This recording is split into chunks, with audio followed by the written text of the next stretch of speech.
side of the family, my grandmother is from the small town of St. Martinsville, Louisiana, where French was her first language until the state passed a law outlawing the use of the French language in schools statewide. On my paternal grandfather's side of the family, his relatives were originally from Germany, but resided in upstate New York for the past 19 generations, in Steuben County in the Finger Lakes region of the state. On my mom's side of the family, my grandparents are from the city of Hyderabad in the Andhra Pradesh region of India. My mother was born and raised in India and moved to the U.S. This makes me half Indian, part German, part Dutch, and part French. I was born and raised in New Orleans and I've spent all my life here. I grew up in Uptown and went to Lusher Charter School from kindergarten through 12th grade. Over 200 years ago, my Cajun family moved from their homes in France and Canada to settle in what we now call home in New Orleans, Louisiana. I come from the small city of Chalmette outside of St. Bernard Parish before moving to the larger community of Metairie with my mom, dad, and sister. After 4 years of school at Mount Carmel Academy, I chose to stay in the state and attend Tulane University. The university sits within a good driving distance away from my house, so I can still experience a starkly different atmosphere from the one back home.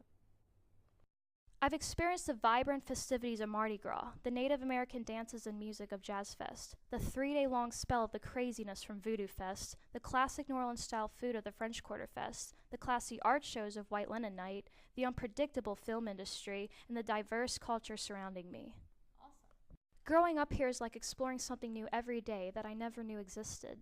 There are so many places I've never seen or been to in this city, and slowly discovering these new aspects heightens my appreciation even more for living here.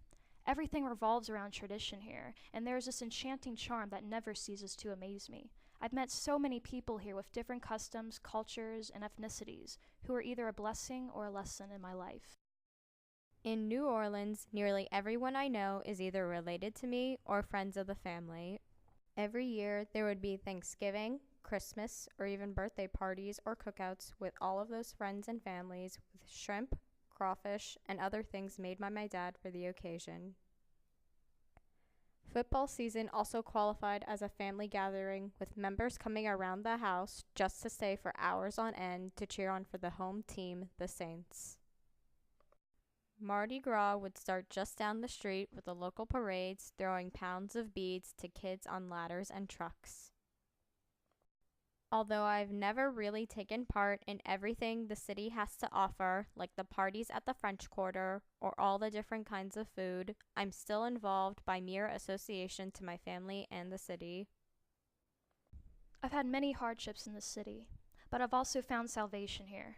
If I didn't grow up here, I truly would not be the person that the city has shaped me to be. My dream is to work in the film industry, which is why my major at Tulane is digital media production, studio art, and minor in theater. I want to work behind and in front of the camera. I like to think that I will one day be something like a Renaissance woman, working in cinematography, acting, directing, editing, and composing camera shots. I want to travel and still pursue my other hobbies, such as music, singing, and painting. I aspire to create something here in this city as a foundation, and later move to Los Angeles. In the end, the city will always be a part of me, and no matter where I am, I give the city credit for who I am today. I'm thankful for the new opportunities at Tulane for me to major in English and one day become a writer. The old and new places in New Orleans provide me with enough inspiration and experience to attempt prose, poetry, scripts, or even essays in my spare time. Because of that career, I expect to one day leave the state, but for now, I'm taking my time where I stay, trying to learn and practice a craft. Still, I hope to stay in the city for as long as I can with familiar faces and traditions, the place that I know best.